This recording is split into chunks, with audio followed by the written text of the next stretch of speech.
Hello and welcome back to the channel. This is Tinuola right here. In today's video, I'll be doing a quick one talking about things I really love about being an immigrant. Of recent, it dawned on me that I've spent the last 10 years of my life being an immigrant, and I started reminiscing on my experiences so far in terms of good and bad, and experiences that other immigrants have shared with me as well. I'm very grateful that the good outweighs the bad, and I did share a video talking about the struggles, the challenges of being an immigrant. You probably have seen that by now on the channel. If you haven't, I strongly recommend that you check it out. But in today's video, I want to focus on the positives, on the reasons why people would want to become immigrants, people would choose to become immigrants, why I'm still here as an immigrant. You know, it's not an easy thing, but people have reasons why they do this, so it depends on everybody's why. Anyway, let's talk about those things that we love about living abroad. Pardon me, I'll be making a lot of reference to Nigeria or Africa, but wherever you're from, if you're an immigrant from, let's say, a developing country, you will be able to relate to some of these points. The first is education. Back home, the educational system is not as advanced as the one we have here. The educational system here is also more conducive in terms of the classes, the structure, and there is proper accommodation for people regardless of their status or mental capacity. For example, people that are disabled, they have good accommodation that is being met in a lot of schools abroad here, compared to back home where those provisions are still lacking. Also, for some immigrants, they are fortunate enough to access free scholarships in the abroad, and most children of immigrants do get to attend free elementary and high school education. In some developed countries, international students are allowed to work a number of hours. That way they're able to take care of themselves and, relieve their parents or families back home. The educational system back home in terms of federal education, for example, is cheaper than what we have here, but there are all sort of things like classrooms that are less equipped, students having to stand in the classes while lectures are going on, and ASU strike, and so many other things going on that are completely unnecessary if things could have been, properly catered for. Moving on to the next, which is noise. In Nigeria, people literally run away from the noise. Personally for me, and I feel like a lot of creatives also relate to this, sometimes you just need to get away from the noise in Nigeria. You just need to take a break, even if it's for a year, 2 years, whatever, you just need to take a break and just go somewhere else, experience the culture, experience the language, the people, see the world differently from a different lens, and it sometimes inspires you creatively. It could also just help you to focus on whatever projects you're working on at that point in your life. So I feel like the noise back home in terms of just people being in your business all the time, unnecessary aggression, jaga jaga, just things being disorganized and just people following the crowd, and the culture back home is different. It's high context in Nigeria. Here in Canada, for example, the culture is low context. It's totally opposite. If people would relate to people respectfully in a way where it's not like, they are in your face or in your business. It's more like, okay, they relate to you as if they don't know you, which is true, they don't know you. But back home, it's like, even when you don't know people, you still relate to them like you know them in a way. Sometimes people just need to take a break from all that drama going on in the country, and they choose to become immigrants to experience the life abroad for a couple of years. Independence and responsibility is another reason why I love being abroad. Yes, it comes in different phases. It comes with its own challenges. When you come abroad, you realize that you're literally on your own. Like, nobody sent you. You're in control of your time, of your life, and you are very much responsible for anything that comes out of that. That in itself it makes you more accountable. It makes you kind of want to be more responsible, because you don't have the luxury to misbehave. You don't have the luxury to not do anything. You don't have the shield from your family, from your loved ones, from one uncle or auntie anywhere you're literally by yourself. You're more aware of the consequences that can come out from the decisions that you're making, and you know you can't afford to misappropriate resources.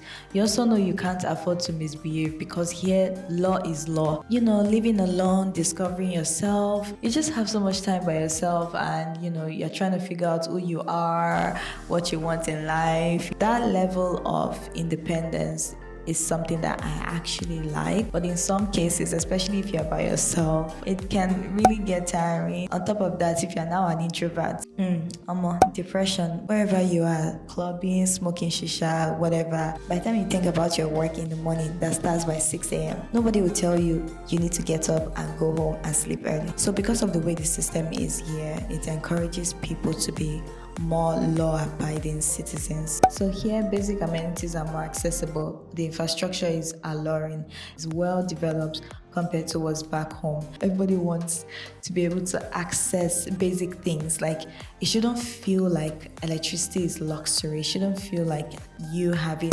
internet is luxury. Yes, we pay for those things here.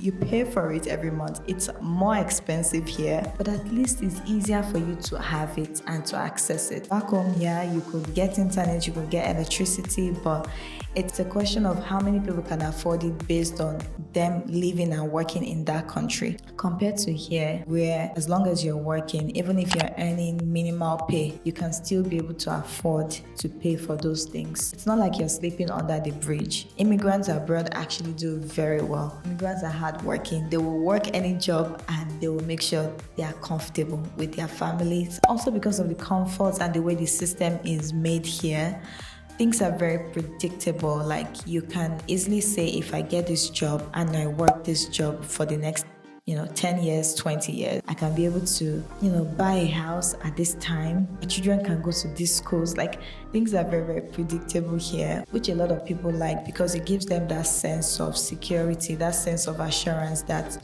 if they just follow through the path, they'll be comfortable, their families will be comfortable. Security is another big reason why I actually love living abroad, and why a lot of immigrants love living abroad. So people often think most immigrants are refugees. Most immigrants are not refugees. We actually have a little proportion of immigrants that are refugees. Most immigrants are actually well educated, even somewhat more comfortable in their country before migrating, abroad. In fact, we have a lot of people that were very rich in their country that still decided to migrate. The question is why? Well, in some cases, it's due to security, because yes, some parts of these developing countries, let's say Nigeria, there are certain silly things that happen, unwarranted, unprovoked killings. It's more common in some parts than others, but people generally don't feel as secure as they should compared to when they come abroad. Obviously, that has to do also with the technology. Back home, the technology, the security forces have is less.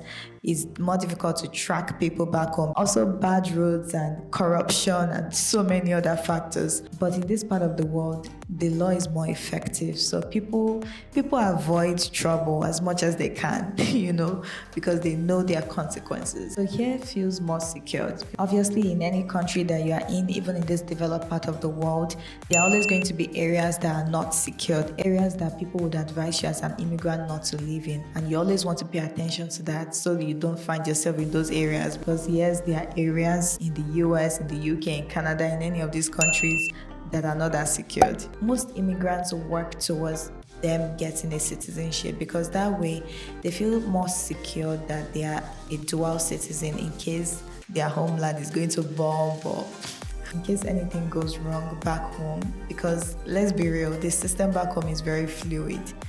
Different things happen here and there, and people just feel the need to always have a backup option. So for their kids. So yeah, it's just the mentality of immigrants. It's like, okay, if you can get it, why not? Last point I'm going to highlight is healthcare. Either it's a developed country or a developing country, wherever people feel like they can access a better healthcare system, people gravitate towards those places. The healthcare is more advanced, it's more accessible, and in some countries it's free, especially when people are citizens.